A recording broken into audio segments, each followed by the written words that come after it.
नमस्कार बच्चों, मैं संजीत एक बार पुनः स्वागत करता हूं अपने YouTube चैनल संजीत WWTC पे। बच्चों, आज का टॉपिक हमारा बहुत ही महत्वपूर्ण है क्योंकि आज हम लोग बात करने जा रहे हैं भारत की सबसे बड़ी नदी तंत्र गंगा नदी तंत्र के बारे में। आप लोग यह गीत अवश्य सुने होंगे, मानो तो मैं गंगा माँ हूँ, ना मानो तो मैं बहता पानी। वाकई में यह गीत जो है गंगा नदी की समस्त विशेषताओं को चरितार्थ करते हुए प्रतीत होता है। आइए हम लोग गंगा नदी से जुड़ी हुई कुछ महत्वपूर्ण बातों को जानने की और समझने की कोशिश करते हैं आज के इस क्लास में। मैं उम्मीद करता हूं कि आप लोग इस वीडियो को अंत तक अवश्य देखेंगे और मैं आपको गारंटी देता हूं कि आपको बहुत ही ज्ञान की बातें मैं आज आप लोगों के साथ शेयर करने जा रहा हूं। तो चलिए वीडियो को स्टार्ट करते हैं। सबसे पहले हम यदि नदी तंत्र की बात करते हैं तो हमें कुछ चीज़ों को समझना होगा, और ख़ास करके जब हम गंगा नदी तंत्र के बारे में बात करने जा रहे हैं। सबसे पहले आपको एक चीज़ दिमाग में साफ तौर पे बिठा लेना चाहिए कि गंगा नदी का उद्गम कहीं से नहीं होता है। यानी गंगा, हम लोग कहते हैं कि गंगा नदी निकलती है कहाँ से भाई, तो गंगोत्री से। अभी हम लोग बात भी करेंगे, गौमुख से निकलती है। लेकिन मैं आपको साफ तौर पे क्लास के शुरुआत में ही कह दूं कि गंगा नदी का उद्गम होता ही नहीं है।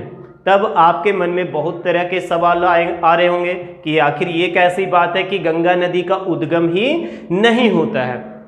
तो बस आप धैर्य से इस वीडियो को अंत तक देखते रहिए। आपके हर एक छोटी से छोटी सवाल का मैं यहाँ पे जवाब देने के लिए ही आया हूँ, और उम्मीद करता हूँ कि आपके सारे सवाल का जवाब बेझिझक मिल जाएगा, कोई इसमें संदेह नहीं रहेगी। तो सबसे पहले आपको यहाँ पे एक चीज़ समझना होगा कि जब दो नदियाँ, दो बराबर आकार की नदियाँ आपस में मिलती है तो उन दोनों नदियों का नाम हटाकर किसी अन्य नाम को उसको दे दी जाती है। सपोज दैट मैं यहाँ पे आपको समझाने की कोशिश करता हूँ कि सपोज दैट ए नाम की एक कोई नदी है और बी नाम की एक कोई नदी और आ रही है ना, और ये दोनों यहाँ पे आके सी पॉइंट पे मिल जा रही है। यदि ए का भी आकार और बी का भी आकार सेम है तो अब न ए का नाम रहेगा आगे और न बी का नाम रहेगा, यानी इसे एक नया नाम कोई भी डी दे दिया जाएगा। ठीक है, यानी कि आप समझिए कि यदि कोई दो बराबर आकार की नदियां जब आपस में मिल जाती है तो उसका कोई नया नाम रख दिया जाता है। ठीक है, लेकिन यदि ए, मान लीजिए कि ए कोई एक बड़ी नदी है और इसमें कोई एक बी छोटी नदी, यानी ये कैसी है, छोटी नदी, और ये कैसी है, बड़ी नदी। ठीक है, यानी ए एक बड़ी नदी है और बी जो है वो एक छोटी नदी है, और जब ये आकर किसी सी पॉइंट पे मिलती है तो उसके बाद जो नाम होगा वो बड़ी नदी का ही नाम रहेगा, यानी कि ए ही रहेगा।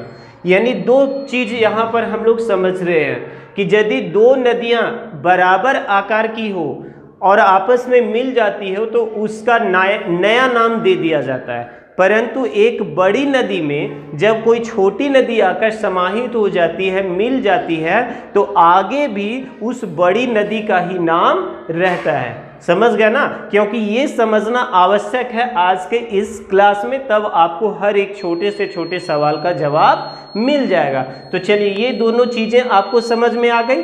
अब हम लोग स्टार्ट आज के क्लास के बारे में शुरू करने जा रहे हैं, जिसका हमारा टॉपिक है गंगा नदी तंत्र। तो गंगा नदी तंत्र को मैं स्टार्ट करने जा रहा हूँ। हिंदू धर्म में यदि बात किया जाए तो 5 प्रयाग का महत्व है। तो आज के इस क्लास में हम लोग 5 प्रयाग के बारे में भी जानेंगे कि कैसे कैसे इन 5 प्रयागों का नाम पड़ा है ना। तो चलिए समझते हैं। सबसे पहले आप ये जानिए कि बद्रीनाथ नाम का एक जगह है, और इसी बद्रीनाथ के पास एक ग्लेशियर है हिमानी, और हिमानी ही हमेशा सामान्यतः नदियों का उद्गम स्थल माना जाता है। ठीक है, तो ये बद्रीनाथ के पास एक ग्लेशियर है संतोपथ हिमानी, और इसी संतोपथ हिमानी से एक नदी जो आप ब्लैक कलर का यहाँ पे लाइन देख रहे हो, ये इस नदी का नाम है विष्णु गंगा। यानी कि बद्रीनाथ के पास संतोपत हिमानी से एक नदी निकलती है। कौन सी नदी? विष्णु गंगा। और दूसरे साइड से ही एक और नदी आती है जिसका नाम है क्या? धौली गंगा। यानी यहाँ पे दो नदियाँ हो गई। पहली कौन नदी है? तो विष्णु गंगा, और ये ब्लू वाला लाइन जो आप देख रहे हो ये क्या है? धौली गंगा। और ये नदियाँ यहाँ पर आकर इस पॉइंट पे मिल जाती है। और सबसे बड़ी बात कि ये दोनों नदी का आकार जो है वो लगभग क्या है? बराबर है। तो अभी मैंने बताया कि जब दो नदियों का आकार जो है वो सेम होता है और जब वो आपस में मिल जाती है तो उसे एक नया नाम दे दिया जाता है। तो बिल्कुल यहाँ पर भी वही सिचुएशन हो रहा है कि विष्णु गंगा और धौली गंगा का आकार जो है वो लगभग क्या है? सेम है। तो इसके बाद से इस नदी का एक नया नाम पड़ जाता है जिसका नाम है अलकनंदा। ठीक है, यानी विष्णु गंगा और धौली गंगा मिलकर ये जो रेड लाइन आप देख रहे हो, इस रेड लाइन का नाम समझ लीजिए क्या है? अलकनंदा नदी। समझ गए? इस नदी का नाम क्या पड़ गया? अलकनंदा नदी। कारण क्या है? क्योंकि दोनों नदियों का आकार सेम था, दोनों आपस में मिल गई। कहाँ पे? विष्णु प्रयाग। प्रयाग का मतलब होता है मिलन स्थल, यानी जहाँ पे दो नदियाँ आपस में आके मिल जाती है उसी को क्या कहते हैं? प्रयाग कहते हैं। तो ये विष्णु गंगा और धौली गंगा जहाँ पे आके मिली वो एक हमारा तीर्थ स्थल बन गया और उसका नाम क्या पड़ गया? विष्णु गंगा। चलिए ठीक है। जब ये अलकनंदा और आगे बढ़ती है, यानी कि वो और आगे जब बढ़ती है तो इसी में एक और नदी आकर, ये जो आप लाइन देख रहे हो ब्लैक वाला, ये एक नदी है जिसका नाम क्या है? नंदाकिनी नदी।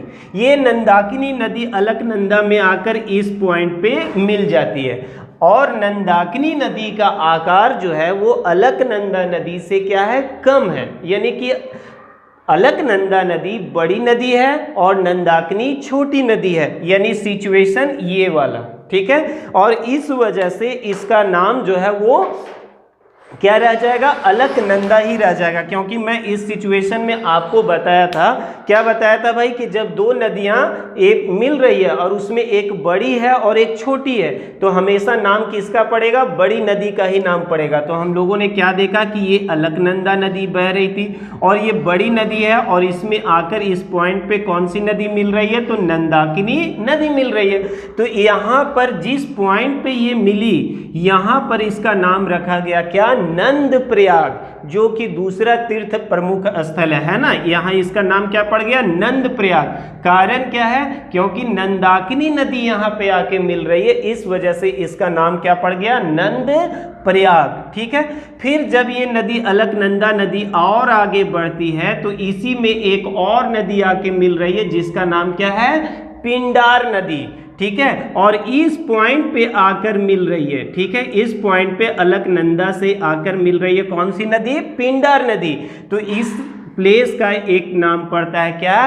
कर्णप्रयाग। अभी ही ना हम बताए कि जहाँ पे दो नदियाँ मिलन स्थल होती है दो नदियों का, उसे हम लोग प्रयाग कहते हैं। तो यहाँ पे क्या नाम पड़ गया? कर्णप्रयाग नाम पड़ गया, जो कि हमारा तीसरा तीर्थ स्थल है। ठीक है, अब देखिए केदारनाथ के पास से, यानी कि ये साइड से केदारनाथ आप लोग सुने होंगे, बाबा भोले का सबसे बड़ा प्रसिद्ध स्थल है ना। तो केदारनाथ के पास से एक और नदी बहते हुए जाती है जिसका नाम क्या है? मंदाकिनी नदी।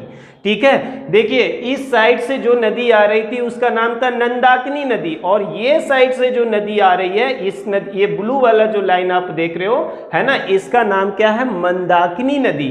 और ये मंदाकिनी नदी आकर फिर अलकनंदा नदी से इस पॉइंट पे मिल जाती है, और जब इस पॉइंट पे मिलती है तो फिर से एक नया नाम इसको दे दिया जाता है क्या? रुद्रप्रयाग। यानी इस स्थल को क्या नाम दिया गया? रुद्रप्रयाग, जो कि हमारा चौथा तीर्थ स्थल है। अब ये चार तो हम प्रयाग देख चुके हैं, और अलकनंदा नदी जो है वो अब कहीं ना कहीं एक बड़ी नदी का आकार ले ली है। अब हम लोग बढ़ रहे हैं दूसरे सेक्टर की ओर। तो आइए देखते हैं उत्तराखंड में। अब हम लोग इस पॉइंट पे आ रहे हैं, ध्यान दोगे बच्चों, है ना, इस पॉइंट पे आ रहे हैं। और ये जगह कौन सा है? तो ये उत्तराखंड राज्य के उत्तरकाशी जिले की अब हम बात करने जा रहे हैं। ठीक है, उत्तराखंड के कौन से प्लेस की? उत्तरकाशी में गंगोत्री कहिए, और गंगोत्री से भी नहीं समझ में आ रहा तो एग्जैक्ट लोकेशन जो आप समझिए कि गोमुख, मतलब एक ग्लेशियर है जिसका आकार जो है वो कैसा है? बिल्कुल गोमुख के जैसा, मतलब गाय के मुख के आकार का है। और इसी जगह से यानी कि 3900 मीटर की ऊंचाई से एक नदी का जो है वो फिर से उद्गम होता है, जिसे क्या नाम दिया गया है? भागीरथी नदी का नाम दिया गया है। यानी कि जो आप ये ग्रीन वाला लाइन देख रहे हो, ये टोटल का पूरा हमारा क्या है? इस नदी का नाम क्या है? भागीरथी नदी। देखोगे कि आप वाल्मीकि रचित जो रामायण है ना, वाल्मीकि रचित जो रामायण है उसमें भी वर्णन जिस नदी का किया गया है उस नदी का नाम क्या है? भागीरथी नाम दिया गया है। बाहुबली फिल्म में भी जो एक गीत आया है, जब बाहुबली में आप देखे होंगे कि शिवलिंग को उठा के वो नदी में लेके रखने के लिए जाता है, जब उसकी माँ जो है ना वो पूजा करते रहती है नदी से पानी ला ला कर, तो उस समय वो क्या करता है, हीरो जो है कि वो शिवलिंग को उठाकर ही वो नदी की ओर जाता है। तो उस समय एक गीत जो प्ले होती है, उस गीत में भी नाम क्या आया है? भागीरथी आया, न कि गंगा का नाम आया है ना। तो चलिए मैं बात कर रहा था कि ये जो ग्रीन वाली नदी आप देख रहे हो इसका नाम क्या है? भागीरथी नदी है। और इसी भागीरथी नदी में एक छोटी नदी आकर मिल जाती है, कौन सी? भीलांगना नदी। छोटी नदी है और भागीरथी जो है वो बड़ी नदी है, तो कुल मिला के नाम जो है वो किसका रह जाता है? भागीरथी का ही नाम रहता है। और यही भागीरथी नदी जो है वो इस पॉइंट पे आकर, ठीक है, किससे मिल जाती है? अलकनंदा से। और जैसे ही अभी आपको हम बताएं कि जहां पर दो नदियों का मिलन स्थल होता है उसे फिर से क्या नाम देंगे? प्रयाग नाम देंगे, है ना। तो अबर ये जो प्रयाग होगा उसका नाम क्या पड़ेगा? देव प्रयाग। तो ये क्या हो गया? 5वां तीर्थ स्थल। यानी कि अलकनंदा नदी और भागीरथी नदी जिस प्लेस पर आकर मिलती है उसका नाम क्या है? तो देव प्रयाग नाम है ना। और मैं आपको बताऊं कि यहां पर अलकनंदा नदी का आकार और भागीरथी नदी का आकार जो है वो लगभग एक समान है। और अभी हमने बताया था क्लास के शुरुआत में ही कि जब दो नदी जिसका आकार बराबर हो और आपस में जब मिल जाती है तो उसे एक नया नाम दे दिया जाता है। तो यहां पर भी सिचुएशन वही है कि अलकनंदा नदी का भी आकार एक और आपका भागीरथी का भी आकार जो है वो लगभग क्या है? बराबर है। यानी दोनों नदियों का आकार सेम है। इसी वजह से यहाँ पर जब नदियाँ मिल जाती है और उसके बाद जब प्रवाहित होने के लिए शुरू होती है तो इसे एक नया नाम दिया जाता है, और वो नया नाम क्या है? गंगा। तो अब आप बताइए कि गंगा का कहीं से उद्गम हुआ या गंगा का कोई कहीं पे जाके नाम पड़ा? यहाँ से जो उत्तरकाशी गोमुख से जो नदी निकल रही थी उसका नाम तो क्या था? भागीरथी। और गंगा नाम कहां पड़ा? देव प्रयाग में। जब वो मिल जाती है किससे? अलकनंदा नदी से मिल जाती है जब भागीरथी, तब जाके उसका नाम क्या पड़ता है? गंगा पड़ता है। तो गंगा का उद्गम तो नहीं हम कह सकते हैं, उद्गम तो हुआ किसका? भागीरथी का। अब यहीं से इस नदी का प्रवाह स्टार्ट होता है ना। तो चलिए अब यहाँ से ये गंगा के नाम से प्रवाहित होने के लिए शुरू हो जाती है, और हरिद्वार आते हुए जब ये नदी हरिद्वार पहुँचती है तो हरिद्वार से ये मैदानी क्षेत्रों में प्रवेश करती है। समझ गए? अब गंगा की जो सबसे बड़ी सहायक नदी की हम बात करें तो गंगा के एकदम पैरेलल एक नदी बहती है जिसका नाम क्या है? यमुना। और यमुना ही गंगा की सबसे बड़ी सहायक नदी है। हालांकि गंगा में बहुत सारी नदियां जो है आकर मिलती है, लेकिन यमुना जो है वो सबसे बड़ी इसकी सहायक नदी है। और ये यहाँ पर आकर कहाँ मिल जाती है? इलाहाबाद में, यानी कि प्रयाग में आकर यमुना नदी गंगा में ही मिल जाती है। कहा जाता है कि इसमें सरस्वती का भी संगम होता है, लेकिन सरस्वती नदी जो है वो प्राय अभी विलुप्त है, वो दिखती नहीं है, उसके ऊपर रिसर्च हो रहा है। यानी मान लो ना कि यहाँ पे एक नदी और मिल रही है आकर, कौन सी? सरस्वती नदी मिल रही है। तो गंगा यमुना सरस्वती आके कहाँ पे मिलती है? तो इलाहाबाद में मिलती है। इसके बाद ये नदी जो है वो और आगे बढ़ने के लिए स्टार्ट करती है, फिर से नदी आगे बढ़ती चली जाती है। तो जब ये नदी बिहार पहुंचती है, यानी यूपी के बाद ये नदी कहाँ पहुंचती है? बिहार। तो बिहार में इससे आकर बहुत सारी नदियां मिलती है, जैसे घाघरा, कोसी, गंडक। एक आपका प्रायद्वीपीय पठार से एक नदी निकलती है जिसका नाम है सोन नदी। सोन नदी जो है वो बिहार में एक जगह है, यानी पटना और आरा के बीच में एक जगह है जिसका नाम है कोइलवर, है ना। और कोइलवर बहुत ही चर्चित जगह है। तो उसी कोइलवर में आकर यहाँ पर इससे एक नदी मिल जाती है। कौन सी नदी? सोन नदी। समझ रहे हो ना, सोन नदी, ठीक है। पटना में ही इससे आकर मिलती है कौन सी? पुनपुन नदी।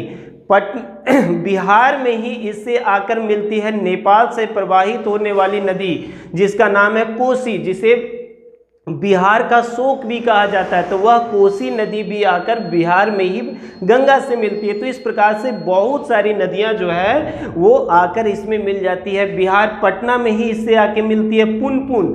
तो बहुत सारी नदियां, यानी गंगा नदी तंत्र में एक नदी नहीं, बहुत सारी नदियां हैं और बिहार में इसमें सर्वाधिक नदियां आकर मिलती है। आप ये इस चीज को समझ लीजिए, ठीक है। अब ये नदी जो है वो बहते बहते कहाँ आ जाती है? झारखंड। तो झारखंड में भी ये कहाँ पे प्रवाहित हुई है? तो साहेबगंज का जो क्षेत्र है, तो साहेबगंज के क्षेत्र में ये नदी जो है वो प्रवाहित हुई है। और इस क्षेत्र में भी संथाल परगना से जो प्रवाहित होने वाली नदियां हैं, जिनमें प्रमुख हम कहें तो अजय नदी की बात करें, चाहे फिर मयूराक्षी नदी की बात करें, तो ये सारी नदियां जो है अजय नदी और मयूराक्षी नदी भी आकर मिलती है किसमें? गंगा में मिल जाती है। और फिर झारखंड के बाद यह नदी जो है वो प्रवेश कर जाती है कहाँ? पश्चिम बंगाल में। और जब ये पश्चिम बंगाल में पहुंचती है तो ये दो धाराओं में बंट जाती है, जैसा कि हमने यहाँ पे भी दिखाया है। एक शाखा जो है, एक ब्रांच जो है वो उसका नाम क्या पड़ता है? हुगली। यानी पहला जो नाम है, पहली जो जलधारा कहलाती है वो कौन है? हुगली, जिसके ऊपर हावड़ा ब्रिज भी बना हुआ है, ठीक है। दूसरी नदी जो है वो दूसरी नदी का नाम क्या पड़ जाता है? दूसरी शाखा का भागीरथी। फिर से वही पुराना नाम, ठीक है, जो उद्गम स्थल से जो उसका नाम था वही नाम फिर से इसका पड़ गया क्या? भागीरथी। और ये भागीरथी जब बहते हुए आगे बढ़ती है तो उधर आसाम के क्षेत्रों से बहते हुए आती है। कौन सा? ये जो रेड वाला आप देख रहे हो, ये कौन सी नदी है? ब्रह्मपुत्र नदी। और ब्रह्मपुत्र नदी और भागीरथी जो है वो फिर से आपस में मिल जाती है। और जब ये भागीरथी और ब्रह्मपुत्र नदी आपस में मिल जाती है तो इसे एक नया नाम दे दिया जाता है, क्या? मेघना। और नया नाम क्यों पड़ा? तो आपको पता है, क्योंकि भागीरथी का भी आकार और ब्रह्मपुत्रा का भी आकार जो है वो लगभग बराबर है। इसी वजह से एक बार फिर से इसे एक नया नाम दे दिया जाता है, मेघना। और मेघना के नाम से ही यह जो नदी है लास्ट में बंगाल की खाड़ी में प्रवाहित हो जाती है, यानी बंगाल की खाड़ी में जाकर मिल जाती है। ठीक इसी प्रकार से हुगली नदी भी जाके बंगाल की खाड़ी में मिल जाती है, ठीक है। इसी क्षेत्र में वो दुनिया का सबसे प्रसिद्ध सुंदरवन के डेल्टा का निर्माण करती है। यदि हम गंगा की कुल लंबाई की बात करें तो गंगा की कुल लंबाई जो है वो कितना है? 2500 किलोमीटर। इसीलिए मैं बताया था कि भारत की जो सबसे बड़ी नदी तंत्र है वो कौन सी है? गंगा, क्योंकि इसका जो टोटल लेंथ है वो कितना है? 2500 किलोमीटर है। अब हम बात करें कि कौन से राज्य में कितना क्षेत्र में यह प्रवाहित हुई है, तो सबसे पहले उत्तराखंड में कितना? 110 किलोमीटर।